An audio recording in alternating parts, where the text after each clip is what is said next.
Hey, good morning, everyone. Looking at some of the latest aircraft data coming in for Milton here, and I would not be surprised to see them go with a Category 5 at 10 o'clock. The pressure now has dropped from 940 down to 933, and that's just in a couple hours. And the winds, I mean, flight level, I'm seeing 134 knots, so that's going to be 155-ish, something like that. Yeah, so I just got that in just now, so I was taking a look at that. But locally, just nothing. I mean, it's just clear, it's beautiful, hardly even a cloud in the sky in the 7-day forecast. Toledo Bend 75, dew point 66, and we have a cold front coming through. And my goodness, is it going to feel nice? 74 degrees now, dew point 67. That's not bad, but we're going to be getting that cool, crisp fall air in here. It looks like in the next 24 hours. So no rain. Everything is concentrated to the east. This is going to be a Milton-centric forecast. A day planner today, low 90s once again. Humidity, it's still there, so mid 90s on the heat index. It's going to be hot out there. I think we see improving conditions here tomorrow. So here's the Futurecast HRRR model showing just a couple of high clouds trying to sneak on through.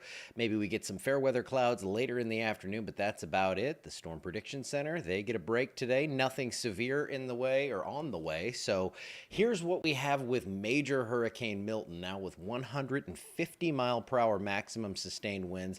I'm waiting to do my Cajun Navy update until 10 o'clock because we'll have the latest on this. But right now, what we're seeing is a strong, high-end Category 4 hurricane here with 150 mile per hour winds.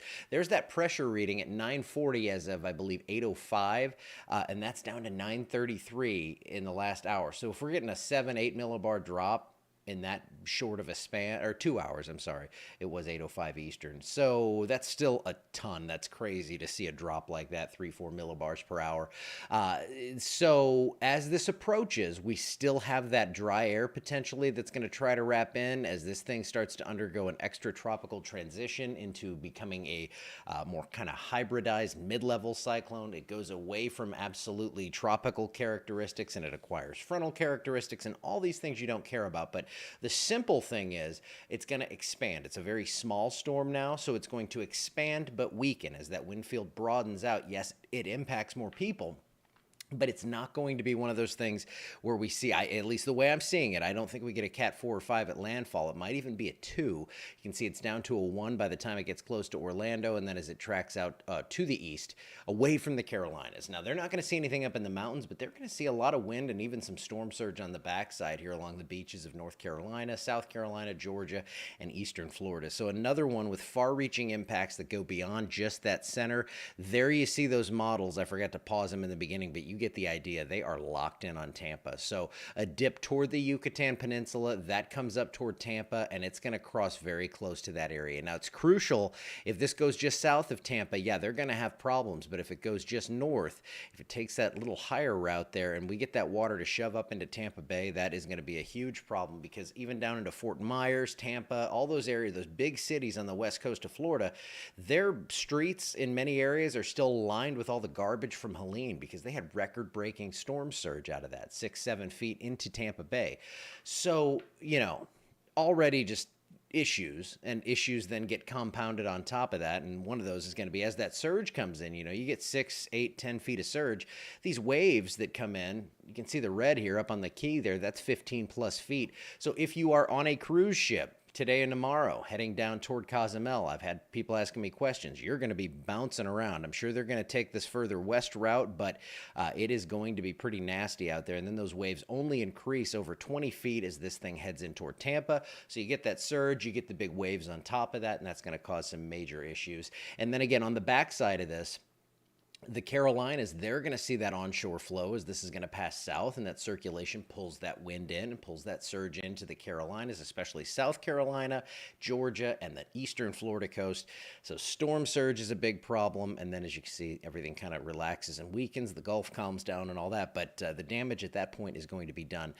It's almost a secondary concern here, but yes, there will be flooding. Already seeing a lot of rain over Florida. Another 5 to 10 inches is on the way. Could see some rain up into southeast Georgia, southeast South Carolina, but I don't think they're going to see anything in those flooded areas that were impacted. So it kind of looks like not an entirely new area is going to see the issues from this, but, a new part of Florida is going to get in on this, but the western coast of Florida already dealt with the storm surge. And again, it almost feels terrible to look at our forecast where it's just simply beautiful. Low to mid 80s after we get through today.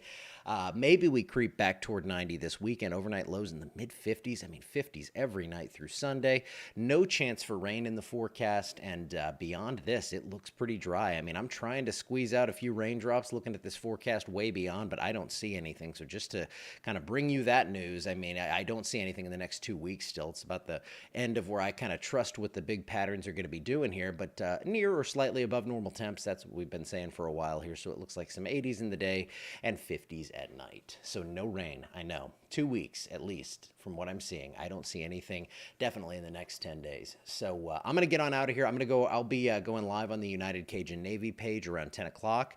That's when we'll get the latest update on this hurricane. The show's ready to go over there. So I'm just waiting on that update. Possibly Category 5 Milton by then. But right now, just about 5-7 miles per hour below that threshold. So very formidable storm. We have no issues locally, but if you are planning on heading to Florida, I mean, not only, now, but in the next month or so, this could have some far-reaching impacts that are going to last well beyond after landfall. I'm going to get out of here for now. Have a wonderful Monday. I will see you back here tomorrow.